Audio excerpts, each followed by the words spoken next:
Dans la première scène de l'acte 2, Sganarelle n'est pas là.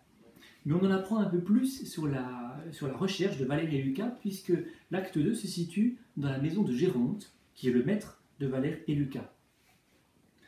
Et dans cette scène première, Valère et Lucas rapportent à Géronte, leur maître, qu'ils ont trouvé un médecin le plus fameux du monde. Jacqueline, qui est la servante de Géronte, dit que de toute façon, quel que soit le médecin, ça ne fera rien, et que ce qui compte, c'est que la fille de Géronte, pour qui il demande le médecin, c'est que la fille de Géronte, on lui donne un beau et bon mari. Géronte n'est pas du tout d'accord, il veut un mari qui ait de l'argent. Et Jacqueline essaye de lui montrer que pour qu'une fille soit heureuse, il faut lui donner un mari qu'elle aime. Dans les deux scènes suivantes, ça veut dire les scènes 2 et 3 de l'acte 2, Sganarelle, cette fois, arrive chez Géronte, emmené par Valère et Lucas. Géronte lui fait beaucoup de compliments et lui dit qu'il cherche justement un fameux médecin. Et Géronte commence à parler un petit peu de la maladie de sa fille. Et à ce moment-là, Sganarelle s'intéresse plutôt à la nourrice. Nourrice qui lui semble fort à son goût, qui est en fait la femme de Lucas, mais Sganarelle entreprend de la draguer dans les scènes 2 et 3, au nez à la barbe de Lucas qui n'y peut pas grand-chose. Dans les deux dernières scènes de l'acte 2, cette fois-ci c'est Lucinde qui est présentée à Sganarelle. Géronte lui présente donc sa fille, en lui annonçant tout de suite sa maladie. Sa fille est muette.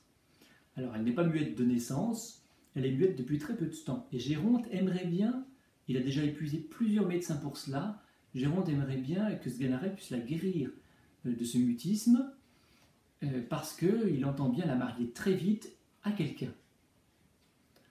On comprend d'ailleurs tout de suite que Lucinde est muette parce que justement elle veut repousser le mariage et qu'elle ne veut pas se marier avec cet homme-là. Sganarelle, qui n'est pas médecin, essaye d'entourlouper un peu tout le monde, donc il fait semblant de parler dans un langage compliqué avec du latin, avec des mots un petit peu n'importe comment. En passant, il se trompe dans la position du foie, du cœur, mais bon, il arrive à s'en sortir complètement et il préconise pour la fille en question du pain et du vin. En effet, il se souvient bien que le vin fait parler, et également une petite saignée, ça veut dire bon, un médicament de l'époque. Et dans la scène 5, un nouveau personnage arrive. C'est Léandre.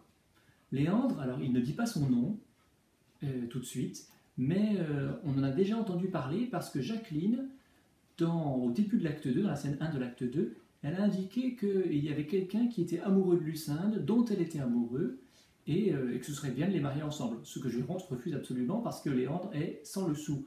Il attend probablement un héritage d'un oncle, mais qui n'est pas du tout encore mort. Alors Léandre intervient à bord de Sganarelle pour que Sganarelle l'aide à justement entrer dans la maison de Géronte et l'aide à voir Lucinde. Sganarelle au début refuse complètement, il n'a pas du tout envie de se mêler de ça, et simplement quand Léandre lui donne une bourse avec de l'argent, cette fois-ci il n'a aucun scrupule à accepter et il va faire de Léandre son apothicaire, ça veut dire son stagiaire médecin.